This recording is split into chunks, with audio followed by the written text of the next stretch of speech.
Welcome to Three Devs and a Maybe, the podcast series for beginner web developers and general web enthusiasts.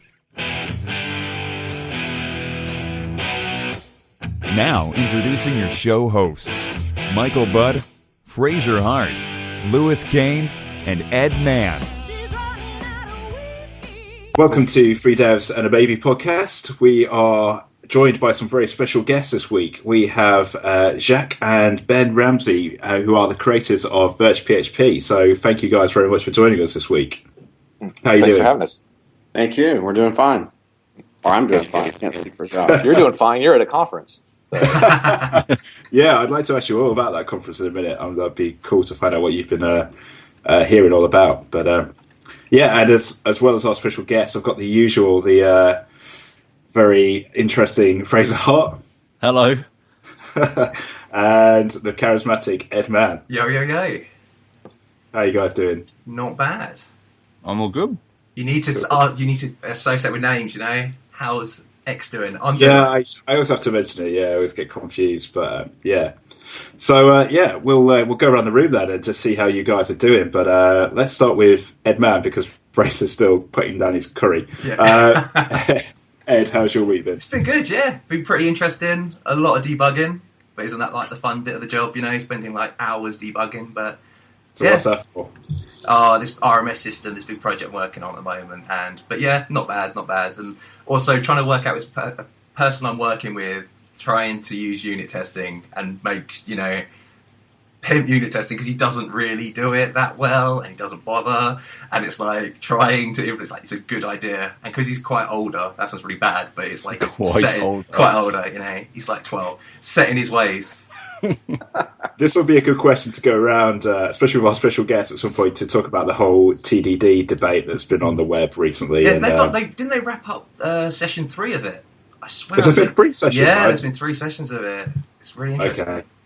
Yeah, it's interesting. I've got friends who are really passionate about TDD, and then I know people like Ed, who is not a massive support. No, I haven't even unit tested. I just like writing the test first is just, yeah. Sometimes. So you're more. I'm in Ed's camp there. I don't buy the TDD thing. I believe in the unit testing. I fully support unit testing, but the whole TDD thing, it's not for me. Yeah, that's really interesting. I'm sure it's like a bit of a Marmite type conversation. You either love it or hate it, I guess. But yeah. I think it's all a flow. It's like how do you program? What's your process? Yeah. It not necessarily for me. It's not necessarily about starting at the end and working your way back to the beginning. And that's what TDD seems like to me. It's really, and how do you know what the end is in some cases? Like you don't get a spec of that, and a client will change their mind, and yeah, it's hard. And prototyping and stuff like that. And yeah, I often always change my mind. Like, I know all the units. I mean, it works out well if you get all the UML diagramming out ahead of time. You know exactly what methods you're going to have on a class. You know what they're going to take as their inputs and their outputs. And TDD forces you to think about that stuff, but it's not always going to end up that way. It hardly ever ends up that way, does it? When does a system ever go to plan? I mean, well, unless it's a very small system, and normally you're dealing with far complex ones.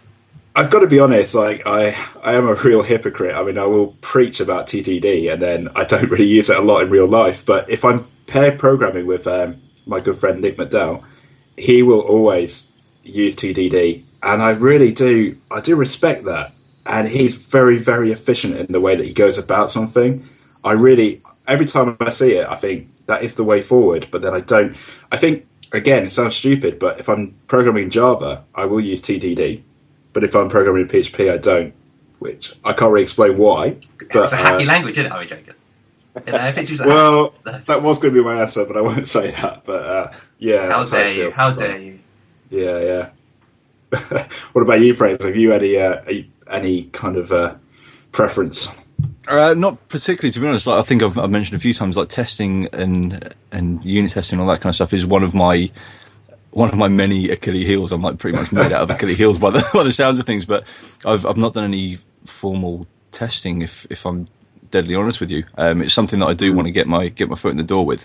You do manual testing, you know? That's the thing, like clicking buttons and making sure stuff works. And it's obviously it's not the best way of doing it, but the environment that I work in, it's something which is a fault definitely of ours, that it's not done at all. It's something that if I do want to learn it, which I do, I'm going to have to make the effort and do it off my own back, as opposed to in the working environment. And then trying to bring it in and stuff.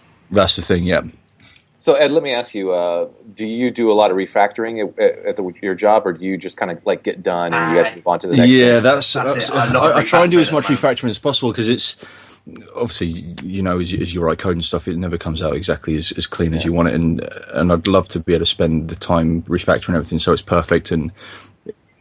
But unfortunately, the environment that it is in, I work for an agency, so the very much the focus is I would have guessed done functional and out the door, so the money can come in. I would have guessed that the you were next going to be project kind of thing.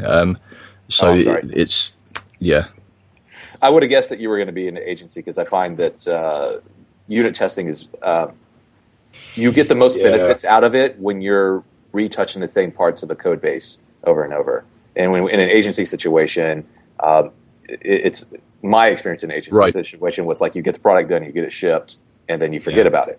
And it's more like building blocks, isn't it? Really, you know, you'll use WordPress or so, you know, and you'll just be building these parts together, shipping it out, molding these different things and stuff. It's such a tough sell to the boss to say, look, let's spend a load of extra time doing unit testing, and the client as well. It's like it's like the price of it. You can't. It really is. What does the client? I mean, they like the code should work on its own already. And it's like, it's like we're testing it to make sure. It's like, well, it should work already. I'm paying you to do this. It's one of those. A lot of times the life of those products or projects don't live very long either. So, like, you know that you're building up technical debt, but you don't need to even worry about paying it off, because once the project's done, it's done. And it might live for a year or two, and then after that, it'll be something different. Yep. Yeah. See, when I was working at an agency, I was a developer running at a department, and I still couldn't convince myself to invest in unit testing. Right. So, well, that's good to hear. Yeah, it's nice to hear that I'm not like just the only one out there that's in that situation. But yeah. I think for me, I like to do what I refer to as not test driven, but test as you write.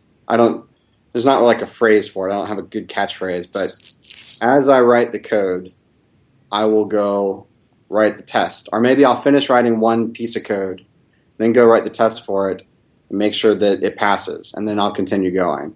So it's more like testing right after it, but it's kind of in conjunction with the tests with the code. But you start off with the code and then write the test after for those small, and it will build up, then the test will be. Exactly. Yeah, I'm definitely in that camp as well. It's a really interesting topic, and I'm sure it does divide a lot of people. But it definitely does divide a lot of people. You get the test bug, and it's just like, people will kill for it. Yeah. I know. I've had this conversation with Fraser before, and I don't think you agree with me, but a lot of the PHP developers that I meet, they definitely have a bit of the God complex. They kind of think, we all how can my code possibly not work? Well, when you're in the zone and you're coding, you don't want to slow down to test. You want to keep doing it, and you keep thinking, well, of course it's going to work. It'll be fine. But yeah, I guess it depends on the developer, I guess. Well, and again, when you refactor code, it's been able to run this test suite and see all green, and you're like, confidence, shipping code that then you haven't, going manually through it again. Because it's not feasible just to test hit every route and hit every, that's integration testing and then regression test. Yeah, 100%. So I'll come on to hot picks in a minute, but anything else you wanted to mention, Ed, for your week at all? Or? No, that's pretty much it, yeah. Yeah, what about you, Fraser? What have you been working on? It's been a bit of a winding down week, because obviously I'm going away tomorrow, so I've been kind of handing over all my projects and kind of getting to good stopping points and chatting with the developers who are going to be working on my stuff while I'm away. So I don't have a huge amount to report, to be honest with you. I've been working very heavily on the very front-end heavy project that I've been chatting about on numerous occasions now. So I've been spending a lot of time on that. Apart from that, just handing over the projects and getting ready to silently slip out the door. How's training going? Are you ready? I'm not ready. No, I don't think I'll ever be ready. But I'm about as ready as I could be anyway. To row across Pacific, that's For anyone who's listening, Fraser's going to do his Pacific row very, very soon. So anyone who follows him on Twitter or whatever, just wish him good luck. You're crazy. I don't know how you're going to do it. That's insane. I am. Yeah, it's so California exciting. to Hawaii. With 4 I don't know how I'm going to do it. I still don't know if I am going to do it yet. But in a rowing boat for a month. I'm very jealous. In a really, really small boat, yeah. Wait, from California to Hawaii. That's insane. Yeah, yeah. So I'm fly out to Los Angeles tomorrow morning, and then I've got a couple of days in Los Angeles, and I'm going up the coast to Monterey, and then 2 weeks in Monterey, basically patching holes in the boat, and then we set off on the 7th of June. Confidence. By yourself? I should mention this, but how many 4 of you, isn't it? 4 of you, okay. Yeah, 4 of us on the boat, yes. So we row in 2-hour shifts. So there'll be 2 of us rowing for 2 hours. Then at the end of the 2 hours, we'll come off shift, and then the other 2 guys will come on for 2 hours, and that basically goes on for 5 or 6 weeks until we get to Hawaii. So all the sleep, 5 or 6 weeks. So all the sleeping that we have to do and all the eating we have to do, we have to fit into the 2 hours of downtime when we're not rowing. So it's your idea as well? It was my idea, yeah. That's the thing. It's a bit of an undertaking, but if we make it, we were hoping to get a big kind of corporate sponsor that wanted to get involved, but that never happened. So I've had to take a big loan out of the bank, and the other guys have done the same.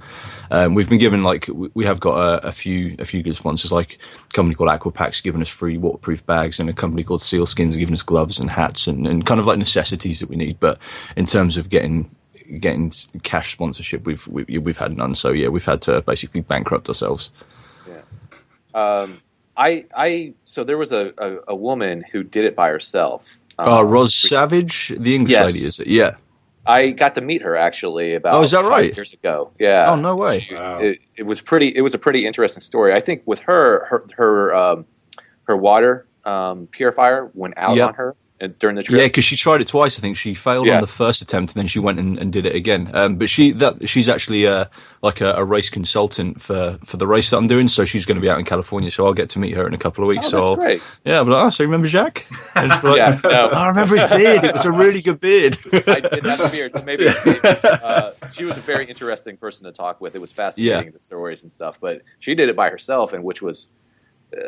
It's like compared to what we're doing, it's infinitely harder work. There's like I think there's three solos that are doing it at the same time as us, and it's just insane. Like obviously, I think it's quite a big task ahead of us to do it as a 4, but these guys that are doing it solos are just made of different material. Like it's. Yeah, it sounds crazy to me. I'm impressed when I'm able to just walk down to the lunch cafeteria and get my food and come back. And I didn't even do that. I got it delivered to my front door today, so I'm impressed with you doing that as well. You're gonna work it off, man. You're gonna be fine. Yeah. Oh man, it's amazing. I mean, I've asked you this before, but I mean, what size waves are we talking about that are going to be hitting you? That's the thing. I'm not too sure. We're thinking like in storms and stuff, we'll get like 50-foot waves. But if you think about it, it's kind of like we're going to act as a cork. So if you put a cork in a bathtub and shake the bathtub around, like the cork stays on top of the water and it never goes under, kind of thing. So it's not going to be a pleasant experience, but we're not going to die. Essentially, well, hopefully we're not going to die. And if we do, then you can get another co-host and replace me. Yeah, exactly. Yeah, one of these guys. Well, these guys are doing very well, so you can drag one of these guys in. That's really why they brought us on today. Absolutely, yeah. Just auditioning, yeah.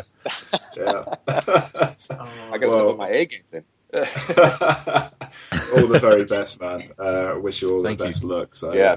And you're crazy. That's you are crazy. But that's great. Oh, man. Are you going to have like internet access to tweet about the experience? And we've got a sat phone which gives us kind of data rates way slower than like a 28.8k modem. So if you remember back to those days, how slow that was, we've got like about a quarter of that speed. So we're able to send like text only emails. So we've got someone looking after our social. Yeah, so we've got someone looking after our social media. So we'll be able to send her an email and say, can you put this up on Facebook and can you put this up on Twitter and stuff? Yeah. Well, I know Twitter takes cell phone in, so if you wanted to text Twitter directly, you could. Is that right? We'll look into that. I should have probably found out about that, but that's how they were getting around the censorship in Argentina. Was it Argentina or something like that? So they were censoring the internet, and so basically they put all their resources into the cell network down there, so that people could still use Twitter. Oh, fantastic! Yeah, we'll look into that anyway because we need to get some stuff out anyway. But that's awesome. Cheers. Yeah, cool. So we'll move on to our guest then. Ben, you've been at a conference. Or do you fancy telling us a little bit about that? Yeah, so I'm at PHP Tech this week, which is in Chicago, Illinois. Let's see. This has a conference that's happened, I don't know when they started doing it, but it's been going on for quite a few years now. And I've been to quite a few of them. I went, but then I took a break. So last year I came back for the first time in a few years, and then I'm back again this year. I am giving 2 talks this week. One is called Contributing to Core, talking about my journey to get array column into the core. And really it's all about trying to encourage other people to get involved and to point them to resources and give pointers on how you can get involved in contributing to the core if you have an idea that you want to try to pitch. The second talk I'm giving is called Modern PHP, and it's talking about really just the difference in the way we build PHP web apps today versus what we used to do 10 to 15 years ago. So just kind of talking about all the new tools that are available, the new processes that we all kind of go through. We were just talking about test-driven development. It's not uncommon to see tests in projects these days. But I know 10 years ago, no one wrote a test for anything, at least not that I was ever aware of. So I'm just kind of talking about a few of those things and really taking a look back at the way we used to build things and how we build them now. That's cool. Very cool. I do want to point something out there that I think is really cool that they're doing at the conference this year. So actually, I'm going to pimp their magazine since I've got one of me. If you're not aware of PHP Architect magazine, phparch.com. You can get a subscription there. I have written for the magazine, so I am not unbiased. What countries is that available in? Yeah. But they're also doing, every year at PHP Tech, they do something uniquely different for just kind of fun things. The whole focus of this conference is really about being part of the community. So they want to, in fact, this year they increased the time between talks. So there's 30-minute breaks between each talk so that you can, have what we always call the hallway track, where you bump into people, talk about things, and talk shop and, come up with new ideas. And in fact, a lot of people, tend to think that that's what they get the most out of any conference they go to. And so at this conference, they try to provide those opportunities even more so. But they also do some fun things like after parties. And one of the things they're doing this year, last year, you had to go around to each of the sponsor tables, and they had a Lego that was made with their logo printed on it. And if you collected all the Legos, you got like a T-shirt. This year, they're doing pins. So here's GitHub's and Engine Yard's pin, and they're like standard pins you put on things, right? Cool. So I've gotten a couple of them now. The other thing that I think is actually really funny is if you notice their logo here on the magazine, this stylized A. Well, no one really knew what they were going for with this stylized A. Until it's not the spaceship from asteroids. Until they printed these up. All right. So all of the speakers got a yellow shirt. Attendees who had been here before got blue shirts, and brand new attendees got red shirts. That's wicked. Ed's going to especially love that because Ed was talking about how much he liked Star Trek before you came on. I wasn't. So all the newbies are the red shirts, and whenever speakers go on away missions, they need to make sure to at least have one red shirt with them. So I think that's pretty fun. Will the videos be available online? Your talks and no, they're I don't think they're videoing any of these talks. I know that PHP is pretty notorious for not videoing any of the talks. It's like, let's not remember this ever happened. Well, as a speaker, I don't really know if I want to remember that it happened either.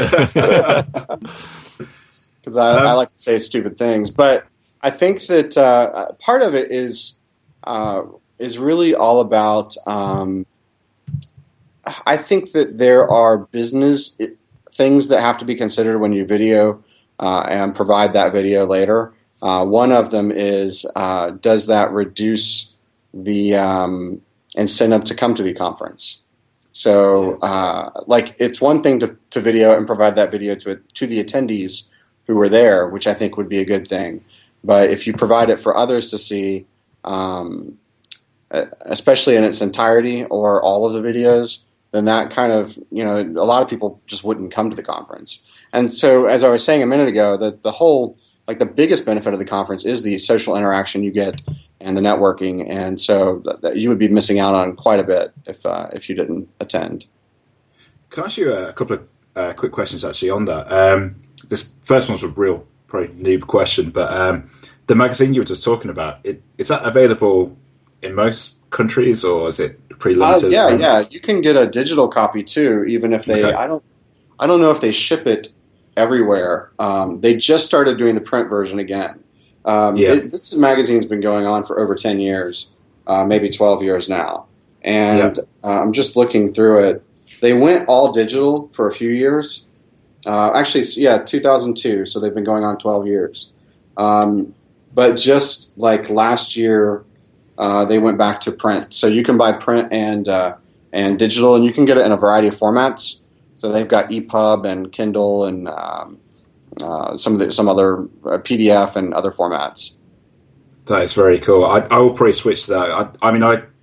I get .NET magazine, but I've nothing bad to say about .NET magazine, but I find if you're a back-end programmer, it's quite limited what's useful to you, I guess. It's all the new shiny JavaScript stuff. Another carousel. That's carousel. That's all about that, right? Yeah. That's always confusing about that magazine to me. Yeah, it is. Yeah, very confusing. The other question I was going to ask you was, you were talking about contributors to the PHP core. How many are there at the moment? And how good do you need to be to? Because we primarily aim our podcast at kind of beginner programmers. So there's a variety of ways you can contribute. There's contributing directly to core, and if you wanted to write the code for that, you've got to at least be able to work around through C, because PHP is written in C. I'm not a C programmer, and I was able to wade through it. The macros and all that fun stuff. I think the other benefit that I have, and this is part of why I give this talk at a conference, and and part of what I promote in the talk is about networking with other people. So when you attend an event like this, you run into other core programmers. At this event in particular, I don't know how many are here, but there's a handful of them who are attending, and some of them are giving talks.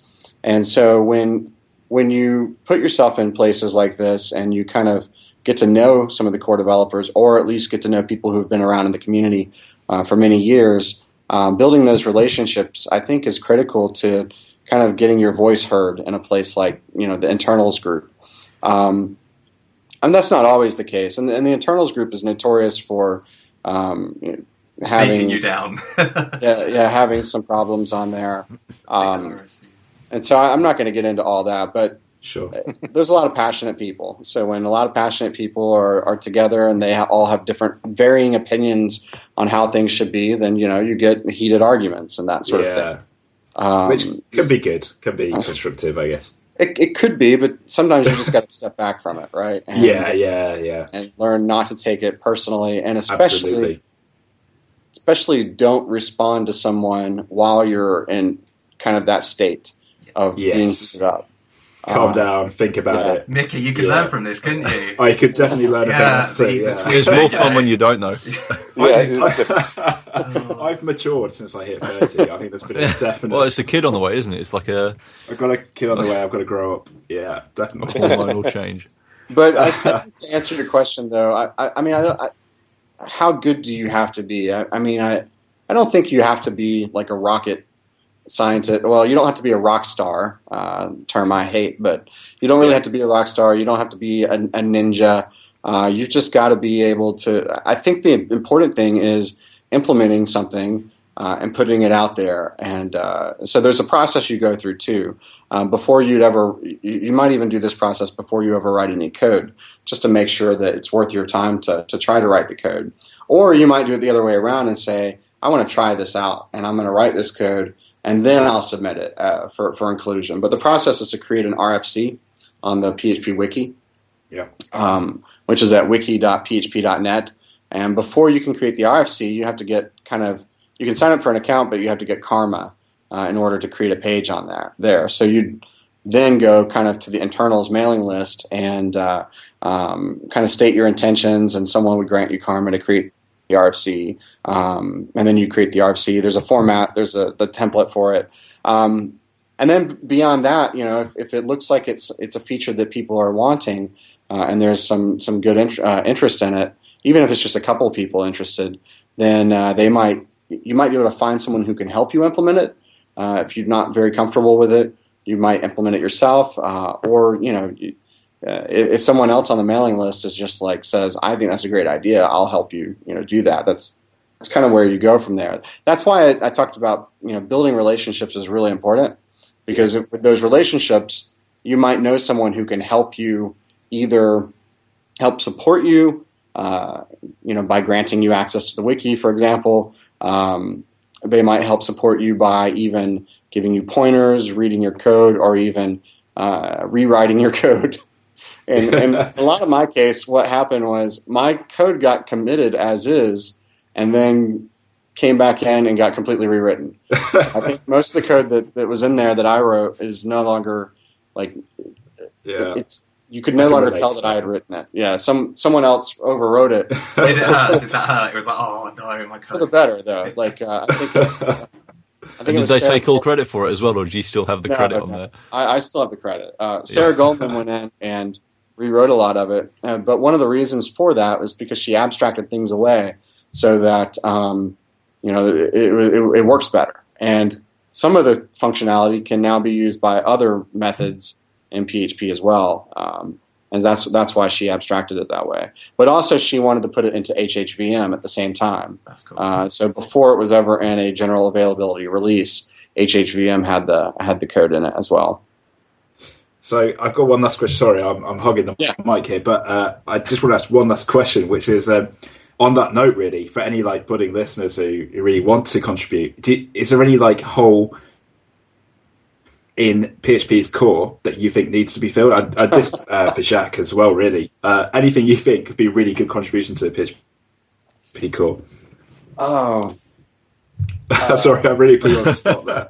I can't think of anything, but... Well, I think my big thing right now that I would love to see happen in PHP is a spec actually being written. Yes, I +1 on that. That is what we need. Yeah. Competition, not Zend. It's just Zend, and it's Yeah, completely. I mean that's my big thing. I mean, you're starting to see it. I mean, there's HHVM, and then there's the one done in PyPy, and I keep forgetting the name of that, Hippity VM or something like that. Hippie VM. Hippie. Yeah, I think it's called Hippie. Yeah, I'll have to double check that. But somebody did a VM in PyPy for PHP. PyPy VM. And it's supposed to be faster than Hippie VM. It's supposed to be faster than HHVM. But that's fine and dandy. But the problem is that HHVM and I'm sure Hippie VM, they're all differ from Zend enough that they're not exactly compatible. You can't switch out the engine just straight up. And so we really, to encourage that to continue to happen and those benefits come to PHP, we really need a spec. So it's just getting someone to do it, isn't it? I suppose, and it's that whole because it's a big job, and talking to the core and everything, and having that kind of back and forth. Because I think if you ask an internals person, they might turn around and say, "Well, the spec is the code. It's right there." But it it does present challenges, like with HHVM, because there's not a common spec, or anything, HHVM, HippieVM, whatever the JPHP thing is, or whatever they call the Java one. Used to be one called Quercus. Now there's a new one, I believe. They could choose to implement things new things, right, that diverge from what is core PHP, and that could be good for them, but bad for portability. So, I mean, I think it's kind of the issue that you have with Hip Hop VM, isn't it? It's that like Hip Hop VM's got these great features that they added to it, but there's no way that your average PHP developer is going to be able to implement Hip Hop VM. You can't because it's code, yeah. Yeah. It's just like you can't go one way and then come back. You can only just go one way on that. And then you can have a massive code base that you can't move. And it's going to be stuck, and you're stuck again. Yeah, you're just stuck to the same problem, really. Yeah, I was actually just listening to the changelog this morning, and they were talking about with the Dart, a couple of the Dart guys, and they're actually. Part of their process is they're submitting their spec to the standards organization. So that's a cool idea. It'll allow for different VMs. I mean, the purpose they're doing it is allow for different VMs to be written against it, and then it can actually be adopted easily into other browsers from that point. There's benefits in that having a spec, and I think with where PHP is going, it has to happen sooner than later. It's my feeling. Yeah. Cool. I was just looking at that 2 times faster than Facebook's Hip Hop VM. That must be quite embarrassing for them guys. But Facebook I think suck. I think it's more embarrassing for the Zen people who are on the very bottom of that list, isn't it? True. Yeah. So though they've got, I don't know if you guys saw the PHP NG that they're working on. Yes, that's really interesting. Yeah. Internal map. Yeah. Yeah, that'll force us into a new version, a new number. From 5 to 6 or 7, depending on where they decide to go. Yeah. Oh dear. So, that leaves us with you, Jacques. And it doesn't have to be just this week. Any cool projects that you're working on that aren't top secret, of That's course. That's a good segue. I like that. Segue. It's actually, I think it's appropriate you came to BLS because what I've been working on a lot in my spare time here recently is learning Apache module creation in C.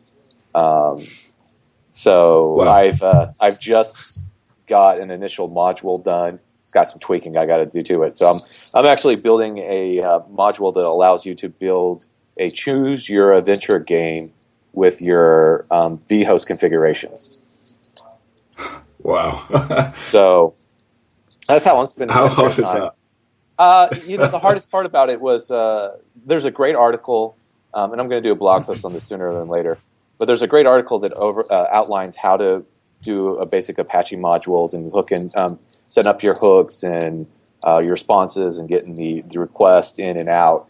So I went through that a couple of times. I read it first, and then I went through and did all the code second.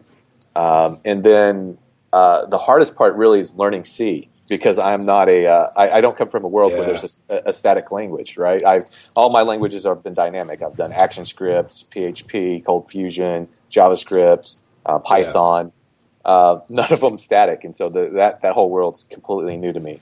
Yeah, that's been the hardest part. Yeah, I'm not a fan of C. I spent a little bit of time trying to learn it. It's just horrible, really. Well, everything always goes down to it, though, doesn't it? It's a lot. It's just it's very verbose in what you have to type, right? So like I'm storing some statistics of the game in a cookie. So in order to do that, I have to put the statistics in a string that then gets saved into the cookie.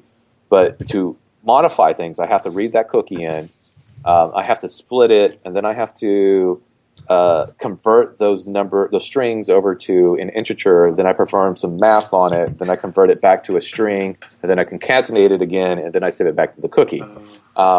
So obviously, a dynamic language I would have been done type in juggling. You just go. It's just I would have been done in 2 lines of code. 7, 8 lines of code later, I'm done in C.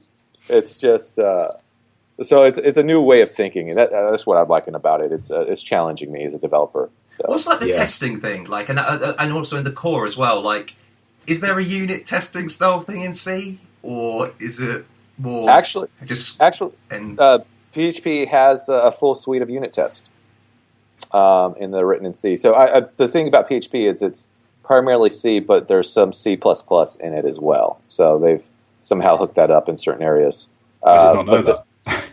But there is a full test suite available for it. Oh, actually, they're written in what's called PHPT, which is special spec test kind of thing. And hold on, if you go to qa.php.net, it's the quality assurance thing that actually talks about how to write tests and how to run them for PHP. So you can actually download the full source code of PHP, do your own build, and then run all the tests. And at the very end, it will ask, do you want to email these tests or send them to the QA team? And it will actually, you can say yes, and it will actually send them to the QA team with some information about your system so that they can get a good idea of where tests are failing and passing and what systems they run pretty well. But a PHPT file is it's like a text file that's got like different blocks in it. And one block might have PHP code in it, and the other block might be the output that you expect to receive. And so when you run it, it's going to run the PHP code block, and then it's going to compare that to the output block. Wow. Ed, I just know that you're going to be doing this at the weekend. I can sense you're a little bit aroused, I imagine. But yeah. Oh dear. That is very cool. Very cool.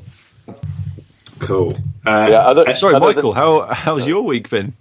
Oh, yeah. It's just like, That's what the silence was for, because you were sitting there like, someone asked me. Oh, man. Very polite, very polite. Yeah. So, for you guys who don't know me, I'm doing a master's course in advanced computer science at the moment. I'm in my first year, and I've just come to the exam stage. And it's interesting you're talking about C, because I do find like a lot of lecturers are really elitist, and it's like, unless you know C, they've got no time for you whatsoever. Well, even they like most PHP, of don't teaching, they slag off PHP all the time. Yeah. It's unreal without even using it properly. That's yeah. I doubt they know half the new stuff. Put it that way. But I just had an exam, and I basically walked to the exam hall, had my bag with me. And they were like, "Oh, you can't take your bag in." So I had to like walk back to my work, drop off my bag, and then I walked back, and I suddenly realised like my student card was in the bag, so they wouldn't let me in. I now had like 7 minutes left to get in, so I literally ran to my office, got my student card, got someone to give me a lift in. I had to beg for them to let me into the exam hall, basically, and then I opened up the book, and nothing that I'd revised was in that exam, and it was just 2 hours, the most painful 2 hours of my life. It was just barbaric. But I doubt I've passed that exam. But you never know, do you? It always feels worse than it is, pretty. Yeah, every exam that I took in my limited schooling, I always felt like I failed. So, and what's the pass rate as well? Because I remember before I dropped out of uni, it was like the passing grade on exams and stuff was like 40% or something like that. Yeah, it's still 40%. Yeah, is it really? It's quite low. Fine, man. I don't know. I'm not sure, but I said to these guys before we started recording that for me, I don't know how you guys feel about this, but like a good programmer is someone who actually doesn't know everything, but they can then go away, find a resource, and learn that pretty what quick. They find, Whereas an exam is just a screenshot of what you know at that exact time and how much revision you've done the night before, I guess.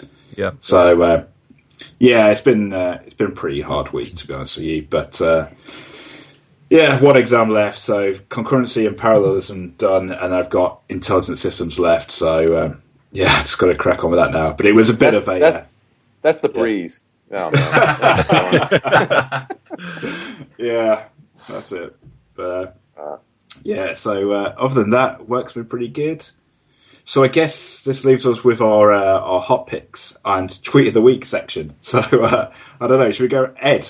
Any hot picks? I have nothing this week. That's so embarrassing. What? I know. I usually I have nothing. Really? There's a cool project called virtPHP though. You should check out. Never heard of it. Don't know what you're talking about. We will definitely come on to that in a moment. How about you then, Fraser? I'm in the same embarrassing camp. Unfortunately, you've got an excuse. Yeah, because you got a really good winded down so much. I've literally done no. I've played a little bit with Angular and used I might as well say that I've used an Angular plugin called I can't even remember what it's called. Text Angular is basically a WYSIWYG for Angular, and that's really all I have to say about it. It's easy to implement, and it works really well. So if anybody needs a WYSIWYG plugin for Angular, there you go. Boom. Well, I've been pretty shocking too. I've got one hot pick. Why did we mention hot picks if we don't? I don't know. It's a really diabolical hot pick that I've got as well. But before I come on to it, Ben and Jacques, usually what I do if we've got a guest on, I won't say your hot picks of the week, but if you can have a think about before I do mine, maybe your top 3 tips to any like budding developers out there, really looking at beginner programmers. So any kind of JavaScript library, any plugin. Any tools, anything you think is really, even if it's like really useful, something as long as it's not Sublime Text 2, like even like an thing that's really useful, because we drill Sublime Text 2 to death, like because we love it, so we talk about it every week. So I think it gets. We should get sponsorship from them, really. To be honest. Yeah. None of us have paid for it yet. Yeah. Yeah. So my really, really bad one, and it is bad considering this is like a PHP podcast, but I just. You know when you see a nice site, it's Ruby. How dare you? Classic ASP. You know when you see like a really nice website and you have to just view source, you have to find out what's going on there. So I had that today, and it led me to a site called strikingly.com. Mm-hmm. I don't know how big these guys. Actually, looking at the front, they've got some pretty big clients, but it's like a site builder, so it's not very good for people looking to learn programming. But if you need to put up a quick site, a responsive site. It looks pretty good. I don't know what their pricing is, but it's just a very simple sort of site builder. You kind of like edit the areas that you want, and it's going back to the dark old times, I guess, in some ways. But if you needed to put a site up quick, I was pretty impressed. It looked quite nice. So that's really all I've got for this week, unfortunately. So Ben, Jacques, are one of you ready to give your tips? Sure. Yeah, you happy? Yeah, I'll go. All right, first thing is community. As Ben mentioned, get involved in the community, make those connections. If you've got a local user group, go to it. Obviously, we talked earlier, you guys don't have a local user group, though you guys should get together and start one. Yeah. Start one. But where are you located? I didn't. We're in the southeast of England, between, because we're kind of spread out. We're not in the same town, but between like half an hour and an hour from London. Okay. Yeah. So if you don't have one, start one, or check out Nomad PHP. It's a virtual user group that gets together once a month. They actually are doing their meetings tomorrow. They have a U.S. Meetup and a European meetup, so in both time zones. So and the content's different in each one, so you can actually hit both of them in the same day if you wanted to. So there's that. I'm a big believer in Vim. You guys are going to talk about Sublime Text. I'm going to talk about Vim. Vim. I love Vim. I think everybody should have at least the basic understanding of how to use Vim, because that helps you do system admin. And as we've all know, you're going to do some level of sysadmin. So I recommend vim-adventures.com. Between forcing myself into using Vim and that website, I picked up Vim in like 30 days. It was pretty easy. And then this isn't PHP related because unfortunately they don't have any PHP in it, but a friend of mine at work has turned me on to this thing called exorcism.io, I think. And basically what it is, it's really quick exercises in a multiple of languages. They've got Python, Objective-C, I think Ruby, Go, and a few other things. And so basically what it is you just pull down an exercise, and it outlines what you're supposed to do, gives you a test suite, and then you've got to go and write the class for it to execute against the test suite. And then when you're done, you can submit it, and it gives you all sorts of feedback. There's a community that can give you feedback on your code, or you can share it with other people that you're doing. So I guess it it's with. kind of like Code Cat on steroids, pretty much, is it? Yeah, something like that. It doesn't teach you how to do it. You have to know how to do it, but it challenges you into solving the problem. Yeah. And so we've been using it here because at work we're actually doing a migration from PHP to Python, and it's a few of us developers have been using it here to brush up on our Python skills. Python 3 or 2.7? 2.7, because why would you move to 3? Why would you want 3? I know. Yeah, exactly. But that whole argument is a good debate around if it's good enough, why do you need something better? I don't know.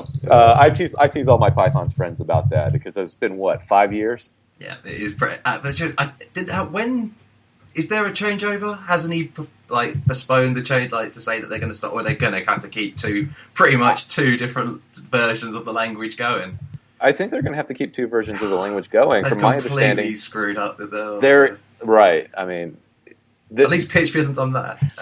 Yeah. Well, PHP 6 would have been. It's like Unicode. Well, hopefully we learn something from that debacle and not do it ourselves. Definitely. Yeah. So is that 3? I'm not very good at counting. It's not my strongest point, to be fair. That was 3, yeah. That's 3, 3 picks. All right. Yeah. They're basically the best hot picks we've had throughout 24 episodes. So that's put us to shame, actually. They look amazing. It seems like it's got every language other than PHP, which I'm quite surprised. Right, which kind of makes me mad. It's got quite Huh? I think in there somewhere it says that they are working on PHP. It just kind of feels like PHP is being shit at it. It's not like a passive-aggressive move to try and get PHP out. They're currently available. Like if we don't talk about it, it'll go away. It says they have exercises currently available in Clojure, CoffeeScript.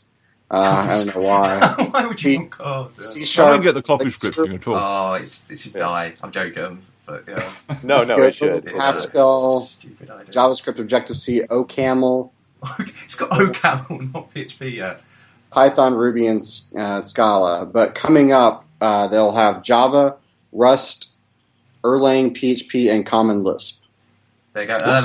I've never heard of OCaml before. Yeah. Nor have I. It's a function. I bet it comes before PHP, though. Is it a Lisp? Is it Lisp dialect? I want to say it's a Lisp dialect. I could be completely wrong, though.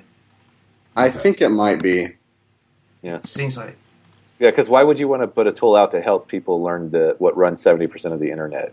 That's the crazy thing, isn't it? It's like you're using it every day, or you're hitting a PHP site every day.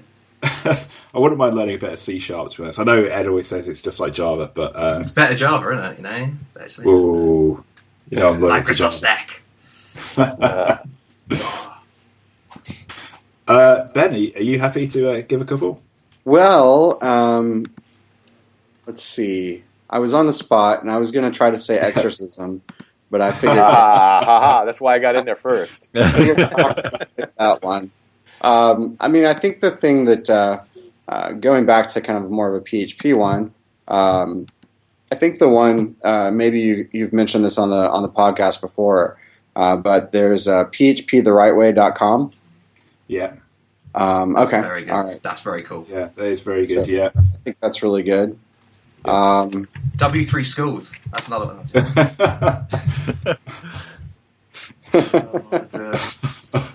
The silence.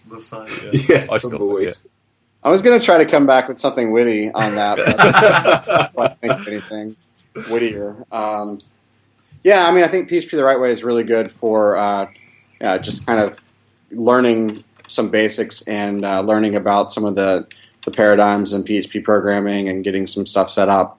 There's another one that I know is a cool thing. See, Mickey, you should send that to your lecturers, PHP the Right Way, and say this is actually what happens in PHP now. Yeah. Yeah. That's basically it. Yeah, that's my talk. This is how we develop PHP nowadays. What's this PHP? Hold on, I'm trying to remember what this other tool is. Puppet, not Puppet, but Puffet. Puffet. Yes. Say that 10 times fast, please. PUPHPET is a GUI for setting up virtual machines for web development with PHP. Yeah. But it uses So this is another good way to like just get a local VM set up with PHP and developing on it pretty quickly. How did you do development, like the development life cycle with developing for the core? Was that a Vagrant box type thing? Actually, I created a Vagrant file for that that I put on my GitHub account. Let me see if I can grab that. Basically, I mean, I set up this VM for it, and then I figured I'll put it up there for anyone else to use because it basically just pulls down all of the required all of the required packages that you would need on Ubuntu for compiling PHP, for making it. And then also, well, basically that's it for making it. So you'll get in there and you can hack at the C code, make changes, and then I think I even have some pointers in here as well. Great. That was great, especially for the community to help people to start with. It's like it's not scary. You can just download this and start having a look at the code. So we'll move on to our main topic then, and just thanks again so much, guys, for coming on and agreeing to talk about it. We know you guys are busy, so we're really grateful. But this is your opportunity, really. I guess, did you want to introduce virtPHP and tell us all about it then? Well, I mean, I think you guys did a great job explaining on the episode that we found, Sure. Which we found. I don't know if I told you all this, but I found it by watching our GitHub stats and the refers. And then Really? And I saw some linkage from your show notes, and then I was like, "What is this?" And then I downloaded it and listened to it, and I was like, "Well, shit, this sounds like a really good podcast." It's very kind of you to lie to us, but you know, no, it was good. Which is great because I'm collecting podcasts right now, so. Cool. So that's how how you found it. But I think you guys explained it really well. I mean, basically, it's the same concept as virtualenv from the Python world ported over to the PHP world. So the idea is that you could have complete isolated installations of PHP pair packages with PECL packages and everything that you can switch between on the same system. So in essence, the goal is to do what you can do with a VM for development, but do it without the VM. Yeah. I had a little play around with it at lunchtime. I was Skyping with Ed, and it was incredibly easy to use, I have to say. I'm not just saying that because you guys want the show, but it was incredibly easy to use. And, I mean, like I say, I'm on Mac, and I love the fact that I can just boot up the terminal and PHP-S localhost, and I'm away and I've got a local environment, but obviously that's not always going to be exactly what you need when you're working on legacy code and all the rest, whereas your solution completely tailors for that, I guess. Without having to have the layer of a virtual machine as well. Yeah. That's the great thing. I suppose the only thing, SAPI support is probably the only, the command line at the moment now down, which is awesome. And how's that going? Because that must be quite a task in itself to kind of... Yeah, so that probably explains why I'm paying attention to Apache and C right now. I was thinking that there is a correlation between those two, yeah. Yeah, right. So right now I'm trying to understand how the mod PHP is working with Apache, so we can kind of hijack it a little bit, and trying to find the most efficient and intrusive way of doing that. Obviously, when that's going to be the big hurdle, I think, because as you know, what happens is that when Apache starts, it loads in all the configuration and mod PHP into memory, and in order to switch any of that, you have to actually restart Apache. So if you were going to do that every time, you got to do a full shutdown to start back up. There's actually several things that we have to think about. One of the things is that Apache is often on most people's systems is one of those things that you run as root, and virtPHP is specifically made so that you don't have to be root. It's all in your local developer environment. So, when you're switching those kinds of things around and modifying Apache host configs or the httpd.conf, all of that will have to be done as root. So it's one of those things we haven't quite figured that stuff out yet. There's a couple of different methods we're looking into for getting that done. We actually are considering a 3-prong approach to it, where like depending on your comfort level and what your system setup is like, that you could have different ways of interfacing with Apache. But Apache is going to be our big hurdle. The other SAPIs that we're looking into, which is on our roadmap to get accomplished, is obviously the CGI, fast CGI, as well as what else, Ben? I've got to pull up the roadmap. I mean, that's the other big one. I think that what that gets us is, so a lot of people do run PHP using PHP FPM, which manages your fast CGI processes so that you can, so they basically stay alive, connected to like Nginx or Apache. I mean, the challenges then there again are similar. We can hijack the PHP CGI, fast CGI. I think it's the binary file that manages that. But again, it'll kind of be up to. It's still kind of a root process that changes virtual host configs to use that.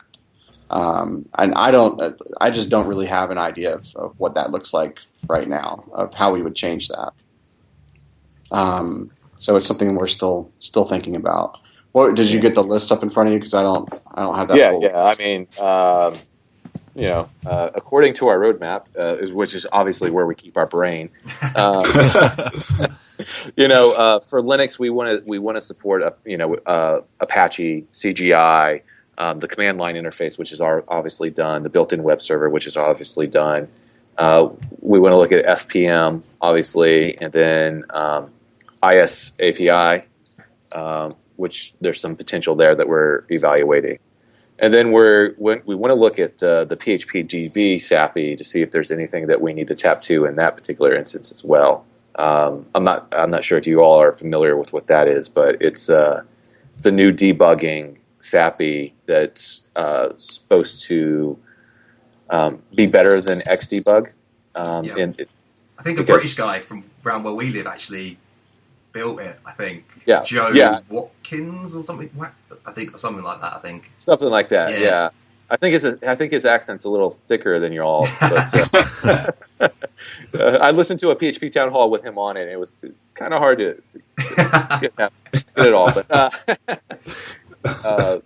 but no, it sounds really fascinating, and so we want to keep an eye on that. And that's what we want to support on Linux. And then, like on Mac, we want to do Apache CGI command line, built-in web server, and we want to hit Windows with command line CGI.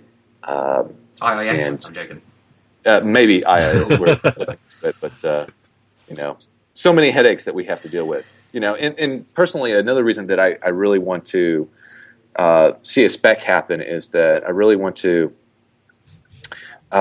get to the point where PHP is not so coupled with the system that it's on, right? I would love to see PHP be a little more abstracted away from that, so you can interchange components a lot easier. Right now, it's pretty complex in the way that you have to go about doing these different components, getting in between these connections, and so it wasn't built for actually building new bits to it.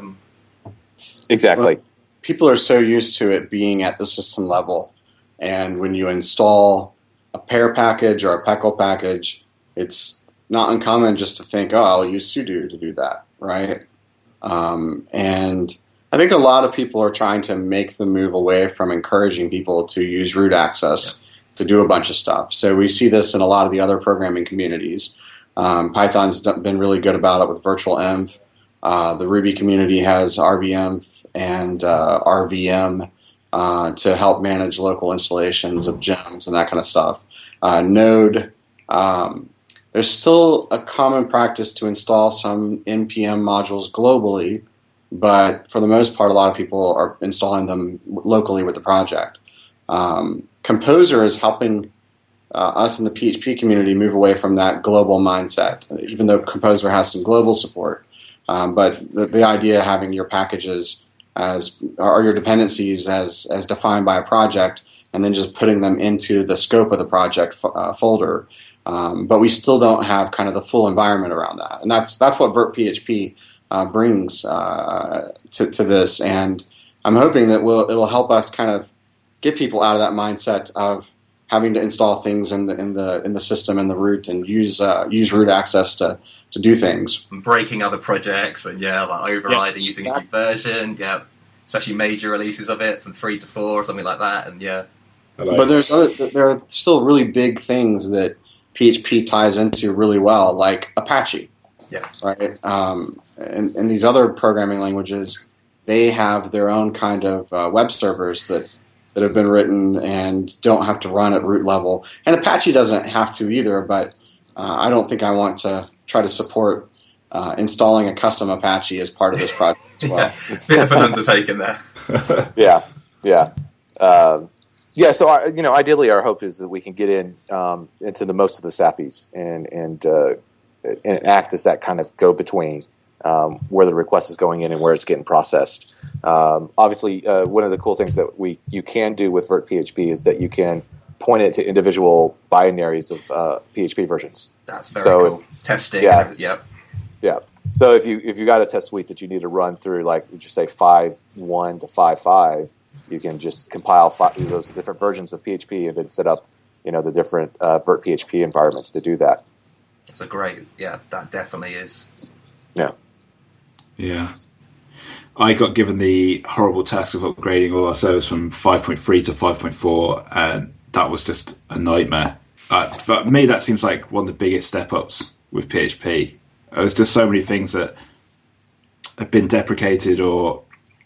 You've just got fancy array syntax, yeah? I can't remember what it was, but there was like a function where they actually changed like the number of arguments that you could pass or something. So like every site I had just broke. It was absolutely annoying. It was something to do with like I think it was like the GD library or something like that. It was just an absolute nightmare. There was a function in there. It's like they literally changed the number of arguments. I was thinking. I heard the best way to prevent that is you wrap all PHP functions in a master class, and yeah. I was listening. I was writing that down. Every one of them. Yeah. Every one of them. Yeah. Oh. Just in case. Yeah. Oh. No, but yeah, in that particular case, what you could have done is just like if you had a full. This is where testing really helps out too, right? So if you've got a full test suite, and then you do virtPHP, you could have 5.3 and 5.4 in a simple command switches the environment. You run your test suite. You take note of what's failed, and then you can jump back and forth. So as you're making changes, if you're breaking it in 5.3, or and it's just not like a boatload of VMs that are just clogging up your system. Right. Yeah. That's another personal reason why I'm so. One of the reasons I wanted to do this project is because I work on an Air, and stupidly I bought the Air with a small hard drive. So I'm constantly having to wipe out. I'm constantly having to wipe out VMs because I'm just I'm running out of room. Yeah. I find that I have to restart my machine at least 3 times a day because I get a little pop-up saying your system is running low on hard drive space, and then have to restart to clear out all the temporary files. Oh yeah. Yeah, the first thing I did was buy an external hard drive, but then you lose some of the advantages, I guess, don't you? But otherwise, the Air is just an amazing machine. Really is. Yeah. One of the things we'd like to do with our guests, if you don't mind, is just because, like I say, we are aimed at sort of beginner programmers, people who are just getting into it, and we particularly like to encourage people who might be in a dead end job or something, and they think they're too old for programming or whatever. We'd like to encourage them to get into programming. But one of the questions you'd like to ask is how you got into programming, whether that's whether you got into it as a 10-year-old or whatever. Would it be all right to ask you guys that question? Yeah. Who was Ben? Do you want to go first? Okay, sure. Yeah. I mean, I think Jacques and I both have kind of cool stories on this. Neither of us have a traditional computer science background. So I actually have an English degree, English literature. So when I was at university, I was going towards an education track, and I'll back up just a little bit. Before I got into college, in the early to mid '90s, when I was in high school, I started hacking around and doing kind of what you were saying earlier, where I figured out in these early browsers that I could view source, And I thought, oh, okay, this is kind of interesting. And before then, when I was like 8 years old or whatever, I had like an Atari 800 or 400, which was a cartridge system Atari with a keyboard and with a cassette deck, and you could record programs on the cassettes. And I would actually create Mad Libs, where it'd prompt the user. I used BASIC programming, and it would prompt the user to enter noun, verb, adjective, and then it would spit it back out a whole couple paragraphs with all those variables plugged in. So that was like my first kind of intro into programming, but I guess I just never thought of it as a career path, and I don't know why that was.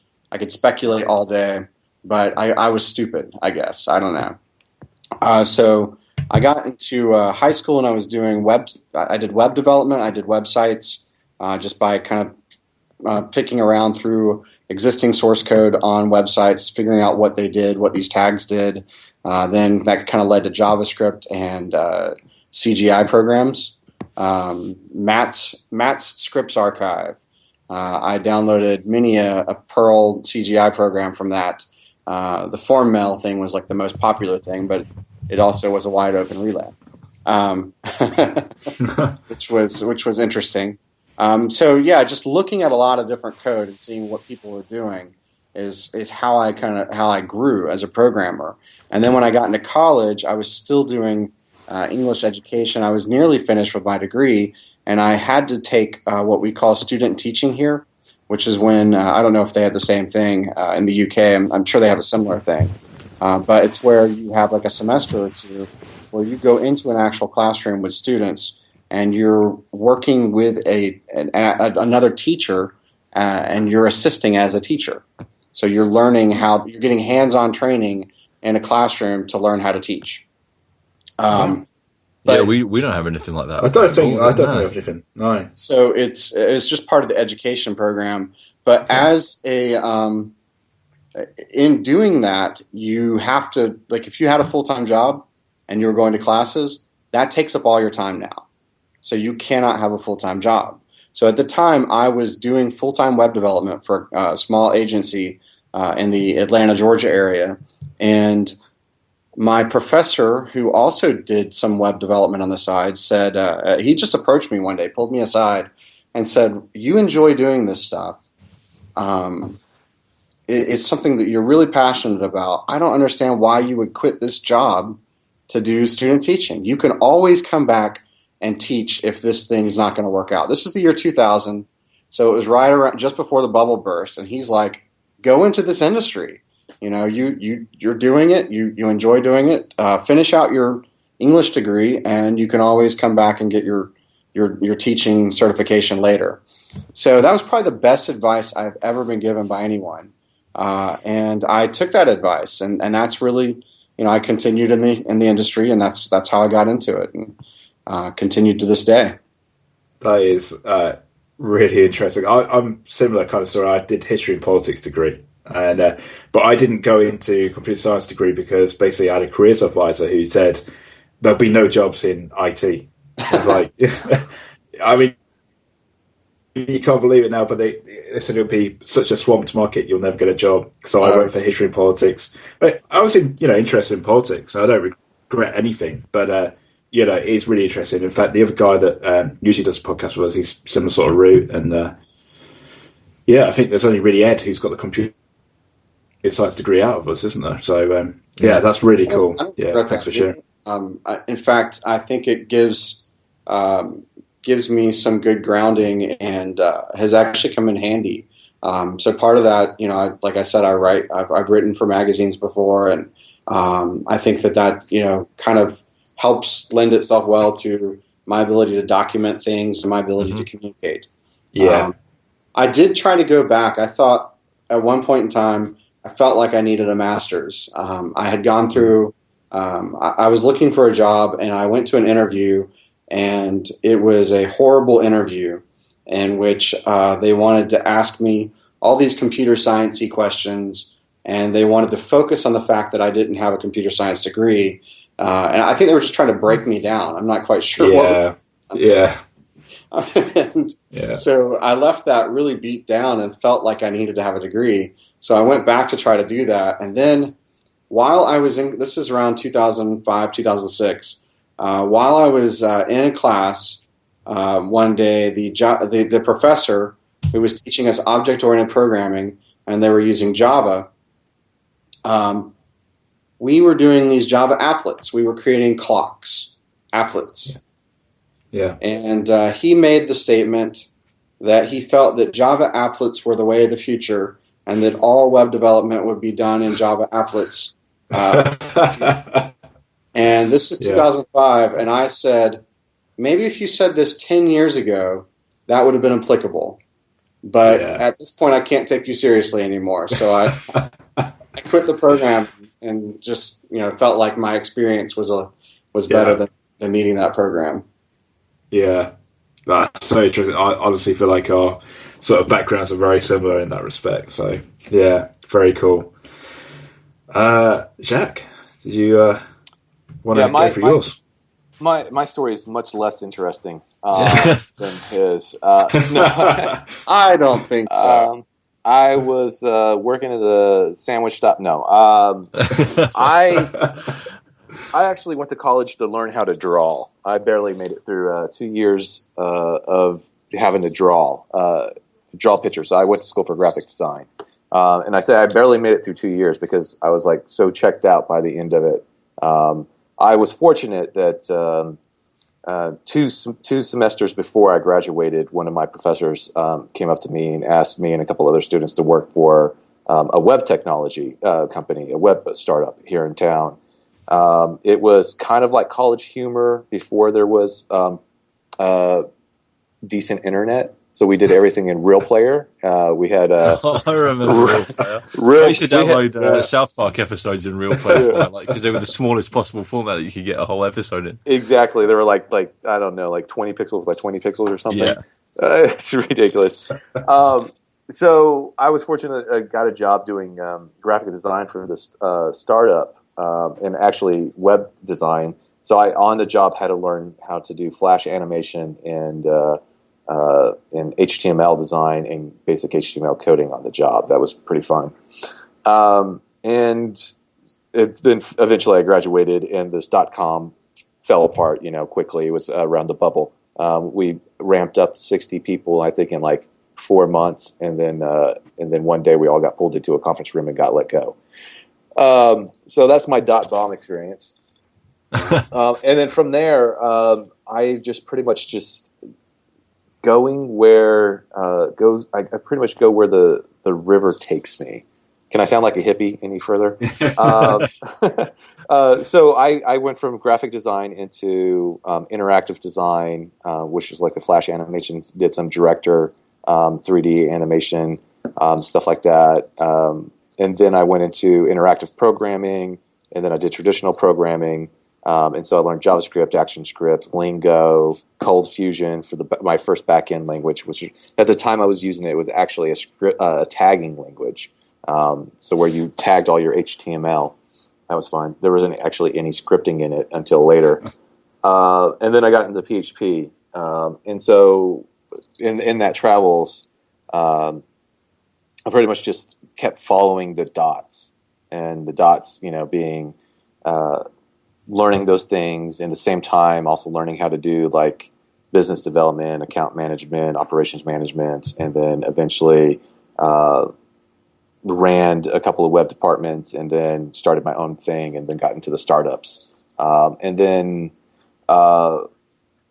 just wanted to pursue developer knowledge more, and been focusing on that here recently. So I'm kind of one of those guys that I do it because I always needed something to get done. Yeah. And it was just best to learn it and get it done than it was to find another way to do it. So yeah. Well, thank you both though, speaking so open and candidly about it. It's both really interesting stories as well. And to be honest with you, I'd have been a little bit disappointed if you said, "Oh yeah, we graduated from Harvard," and then just it's so much more interesting. And for me, that's the beauty of web development and programming in general. Yeah.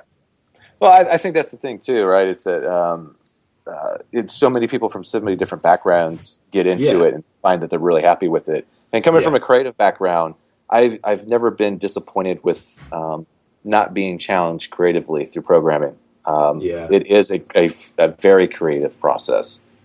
Problem solving, and it's a very technical creative process, but it's still creative in its ways. So I think we're the luckiest guys in the world, right? Getting to program for a living. It's like playing with Lego for me. It's just a job. I kind of like it because it's kind of like problem solving, isn't it? So you get like old ladies that sit there and do crosswords like 24 hours, maybe not 24 hours a day, but because they'd probably be well tired. But it's the same kind of thing. It's like problem solving. You get to sit there and you're not. Fair enough. We're not doing crosswords. We're not doing Sudoku, or we're not doing word searches. But it's to me, it's got the same draw as those kind of things. It's I don't know. It's the challenge and exactly. Yeah. Yeah, exactly. We are very lucky, and this industry we're just lucky that this industry has blossomed and burgeoned like it has. It's a good industry. I mean, it's a good time to be in it. Yeah, definitely. So I think I've got a little quiz for everyone. My quizzes are usually pretty dodgy, and I don't usually have the right answers to my own questions, but that's always the great quiz. Yeah, but before we do, just to sum up really, but like I say, I use virtPHP today.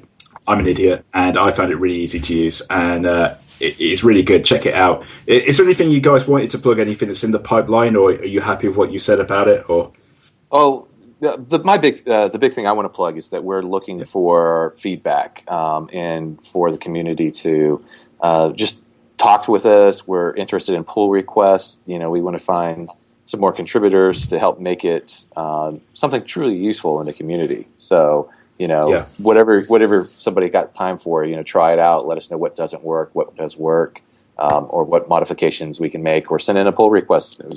We've taken a few of them. We've taken one from Phil Surgeon, so we'll take them from anybody. We actually. It's kind of serendipitous, I guess. This week I was planning on doing this, doing some implementation work for global Composer support, so that if you were going to use Composer to install a package globally, it would install it in your virtPHP environment that you currently had activated. And we got a pull request for that today. So I hadn't started working on it yet, and now I don't have to. I'll review that and make sure that it covers a couple cases that it should cover. But we're looking for people to help contribute, and I think the biggest thing is to use it to find whatever problems there are, because this is a system thing, and we can't possibly try it on every system out there. Yeah, I guess that is the beauty of GitHub as well, isn't it? That everyone can get in and contribute, and it's really cool. Cool. Okay. Well, if you guys are happy, then we'll move on to my quiz. I'll try and score here. Dun dun dun dun. Right. Dun. So, first question. I don't know. Okay. The first question. I'll let everyone answer. So there's no rush on this. Okay. I hope this is right. I've only got the one function was deprecated in 5.6 of PHP. It probably is wrong, but. What function has been deprecated in PHP 5.6? 5.6? Yeah. Can I Google this real quick? Is this an open book exam? Yeah. I'm afraid it's not, no. There's only one function deprecated?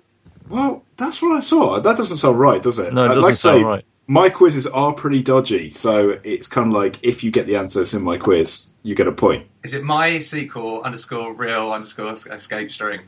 No, that is too critical to get rid of. They still need that. The real one. Or the fake one, because it's the real one. Exactly. Any takers before I open up to you? Is it something to do with raw input? Or something like that? Yes. Oh. Sort of. I'll tell you what, okay, since no one knows the answer, you can Google it. It's not a race, you can Google it. Oh, I'm going to use DuckDuckGo. All right, so it's the HTTP raw post data. Yeah, use it all the time. Use it all the time. Okay, so that's not a function though. That's a global variable, though, right? So this is why my quizzes are so bad. Why did you say function? I don't know. So, and there's also apparently calls from incompatible contexts is being deprecated. Well, you get 2 points for actually guessing the right answer to the wrong question. Oh, wait. That's three. You opened it up to Google. That's why I answered. Yeah. So, just to be clear, I was sitting here waiting for that. Okay. Don't know how we'll score this, but all right. It's the only one who gets the full set of answers right. Okay. So, okay, what are the top 5 most popular PHP frameworks as according to some dodgy website that I've never heard of and I'm going to trust? And I want them in order. In order. Yeah. In order? Oh wow. Yeah. Is this current trend? Like this is as of 2014, according to my dodgy website. It's got to be Laravel. Laravel's got to be top, yeah. Popular. Is it popular? Or you mean? Remember, you've got to get every single one right to get the points. Oh, this is and there's only 1 point for it as well. God, yeah, I know it's hardly worth the effort, is it? All right, I think I would go. I'll go for it. Yeah, go for it. Wow, this is a horribly. I just found like one. This is old. Yeah. This is okay. I'm not going to go with these answers. I'll tell you what they say the number one is. It says Ye. Yeah. That was the first website I looked at. I was like, no, this can't be accurate. So I went to That's Ye propaganda there. I'm actually going to say that number 1, I believe, would be Symfony 2. Number 2, Laravel. Number 3, Zend Framework. Number 4, I'll go with Cake PHP. And number 5, this is a hard one, Kahana, maybe? Okay, so I'm afraid you're wrong. But they would have been pretty close to my answers, actually. So who wants to go next? Oh, man. I'll have a go. Right. Okay, I'm going to say, and this is going to be infinitely wrong, and I'm going to put CodeIgniter in it just because I love CodeIgniter, but I don't think it's going to be in there anymore. So I reckon... Three's coming out that's going to be number 5. That's going to be number 5. So I reckon, based on no research or no knowledge whatsoever, I reckon Laravel, then I reckon Symfony, Zend, and then I'll say Ye, and then CodeIgniter for 5. You are wrong. So, who's next? Jacques or Ed? And we've got to get them all in order. This is insane. You have to get them all in order, yeah. Yeah, this is kind of insane, but go ahead, Ed.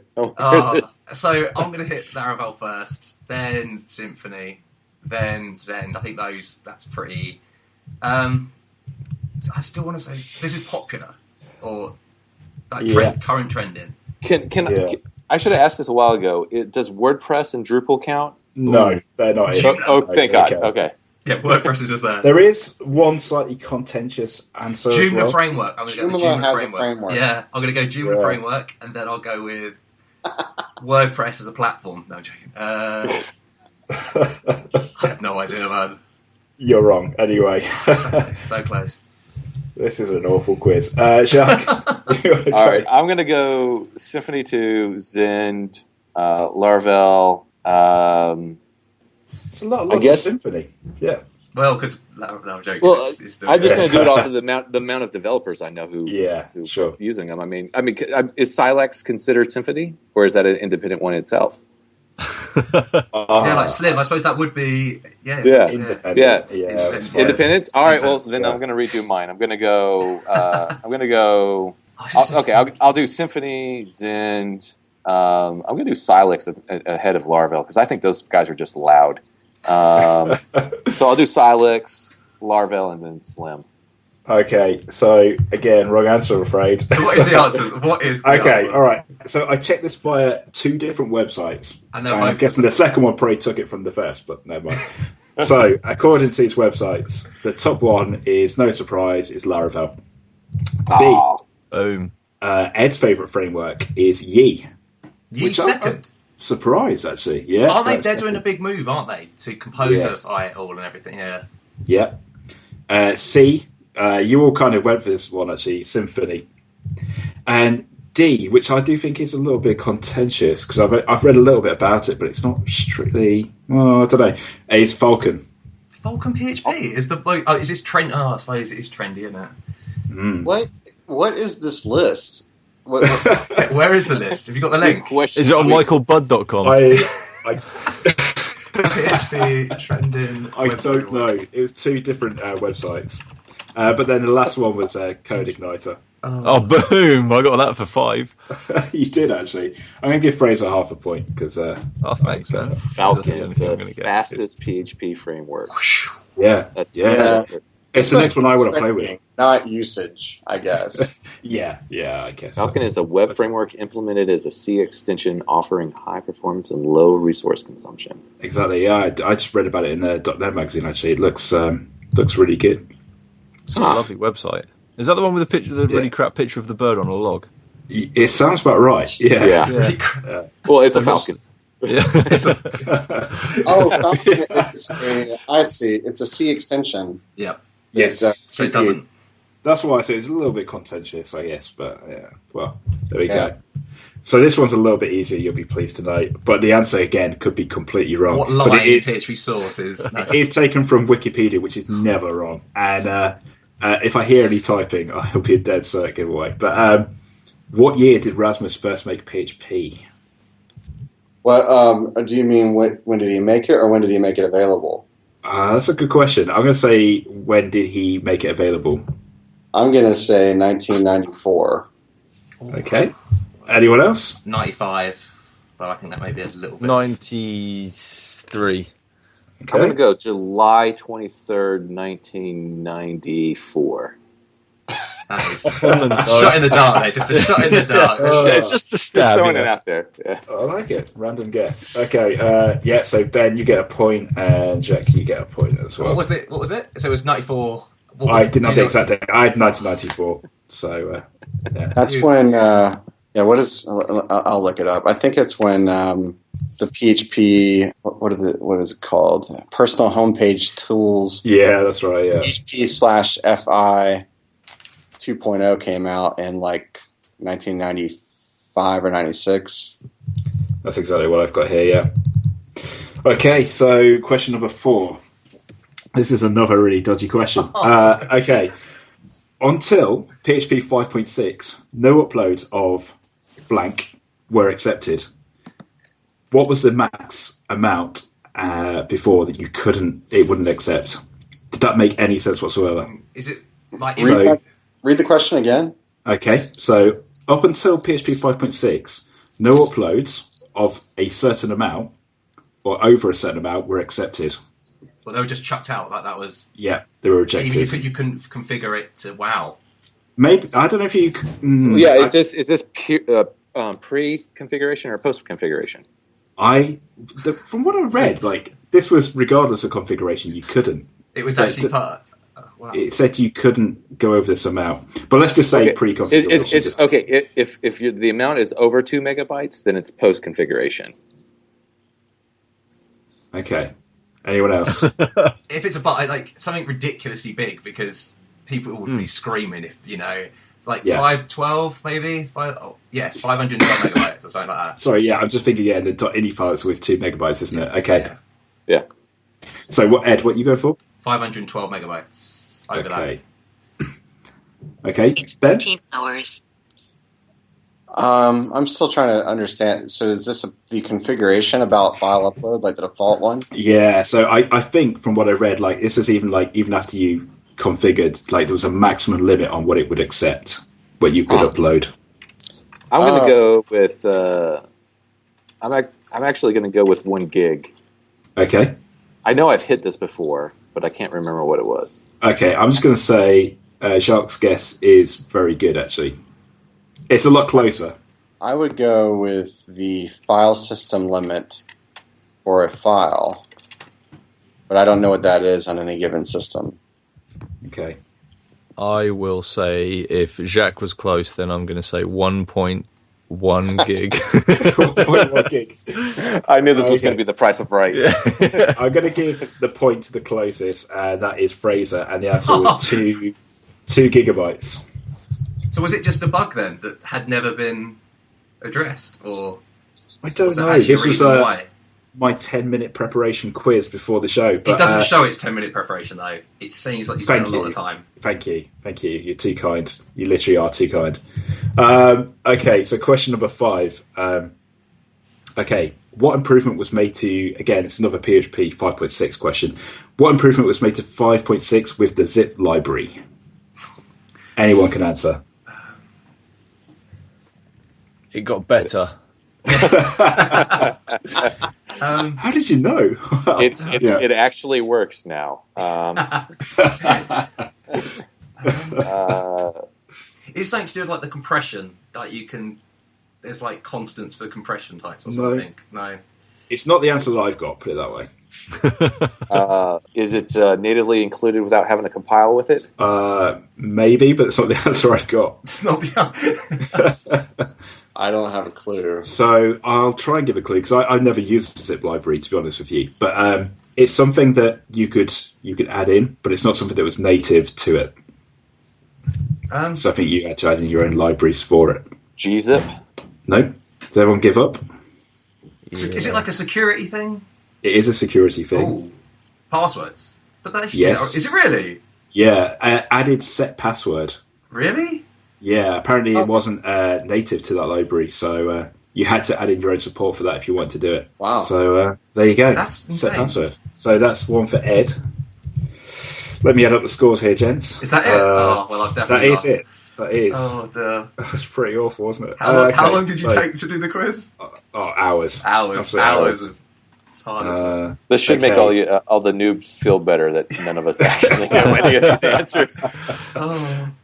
So, Jacques, well done. You are the winner with, I have here, 3 points. I think I generously give you 2 points on the first question. I can't remember why, but... You did. Because you got the right answer to the wrong question. Yes, I remember. You got 2 points for that. So, nice. Well done. You are this week's champion. There is no prize. I'm going to retire now.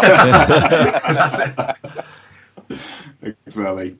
So I think that wraps up our show. But let me just say thanks again so much for coming on. It's for me, I always say this, but my favourite podcast so far. It was really good to have you guys on, and clearly you know your stuff, and you've got a really good product there, and we really appreciate you spend your time to talk to us. So thanks again, guys. Really appreciate it. Absolutely. Well, thank you very much. Yeah, thank you. Thank you. Cool. And we will be back next week. But Fraser won't be, because Fraser will not be. Fraser will try and dial in from Monterey, because I'll be in Monterey then. Are you really gonna be? Oh, you're dialing. Well, because we don't set off on the boat until. So you might be in. Anyway. Yeah. I'll try and get in anyway. If I can get some Wi-Fi, I'll get in. But it'll be bad because it'll be on my phone. But I'll do it. Oh, that'd be cool. Yeah, and all the stuff we talked about today, all the hot picks and stuff like that, exorcism.io, which looked amazing. We'll put all that in the show notes, just really the last thing to mention is, like Ben and Jacques said, if you can give them feedback, which I think they're looking for, they really appreciate that, or pull requests. And again, we always ask if you can give us feedback on our podcast. We really we do this for you guys, so let us know what you want us to talk about. And anyone who wants to come on the show, anyone who wants to plug their own product or anything like that, or just talk about their own background experiences, please let us know and get in contact. And we'd love to have you on the show. Cool. So thanks for listening, guys. So we'll see you next week. Bye. Cheers. Bye. Bye. You've been listening to 3 Devs and a Maybe. You can contact us at contact@3devsandamaybe.com or follow us on Twitter at 3devsandamaybe.